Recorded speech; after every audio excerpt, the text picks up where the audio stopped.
She was 12, barefoot, holding a bundle of yellow flowers, and she ended up in a jail cell meant for killers. This is not fiction.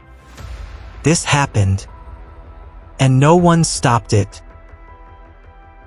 In 1958, a little girl named Sandra Wicks was taken from her yard in Mississippi. Her crime? Picking flowers too close to a white woman's fence. This is a story that will make your heart stop, because it's not just about Sandra. It's about every child who vanished into a system that was never built to protect them.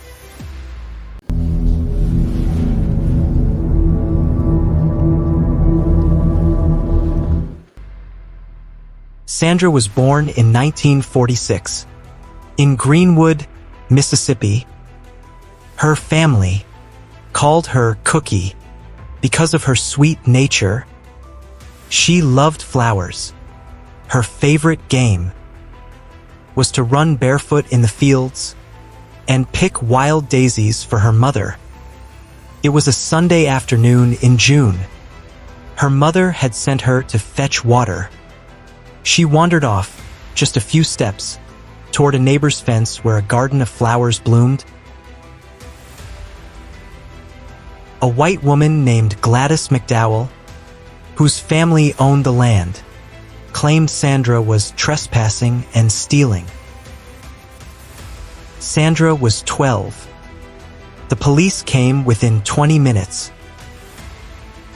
Her mother watched, barefoot herself, as they grabbed her daughter and forced her into the back of a cruiser. They never told her why. They never brought her home. Sandra was driven to Sunflower County Jail, 40 miles away, alone. Imagine being 12 years old and waking up in a cell next to grown men. Sandra was placed in solitary confinement. They gave her no blanket, no explanation, no phone call, not even water for the first 12 hours. She begged for her mother. She didn't even know what she had done wrong.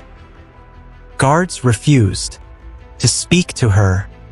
One officer, Deputy Roy Hams, allegedly threatened to teach her a lesson. It's unclear what that meant. She said the man hit her. She said he laughed. Sandra's arrest was never formally recorded. There were no documents, no charges, no trial, no lawyer, just silence. Her parents were told that she had been relocated for questioning. No one gave them an address. Sandra spent 4 days inside that cell. No lawyer, no food on day 1. She was a child, locked up like an adult, and abandoned by every adult who could have helped. Sandra was released in the middle of the night. A sheriff's deputy dropped her off on a dirt road near her house. No apology, no explanation. Her mother found her crying, barefoot at the door, her eyes swollen, her hands trembling. She never picked flowers again. For the next 20 years, Sandra refused to speak about what happened. She flinched at loud sounds. She hated closed doors. And she never let her children go anywhere alone. Her trauma was passed down, silently, like a haunting lullaby. No one knew the words to. It wasn't until 1987, during a local civil rights investigation, that Sandra finally spoke. Her testimony was buried in a stack of handwritten statements. No one pursued charges. In 2004, at the age of 58, Sandra Wicks, stood before a local high school history class. She told them the truth about the flowers, about the jail, about the silence. Her story spread through the community, and for a moment, it seemed like justice might come. But no charges were ever filed. The sheriff had died. The jail was torn down, and the records lost.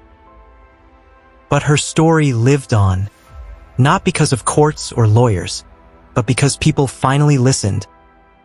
In 2023, a local civil rights archive uploaded her testimony to the public. Sandra Wicks died in 2024, aged 78, never having seen justice. But this documentary is not about the justice system. It's about the child it failed. Sandra never asked for revenge. She only ever asked to be seen. And now you've seen her. You've heard her name. And you'll remember her story. Because history doesn't repeat itself. People do. If this story moved you, subscribe to History Undercover, where we reveal the truths the world tried to forget. Because silence is how injustice survives.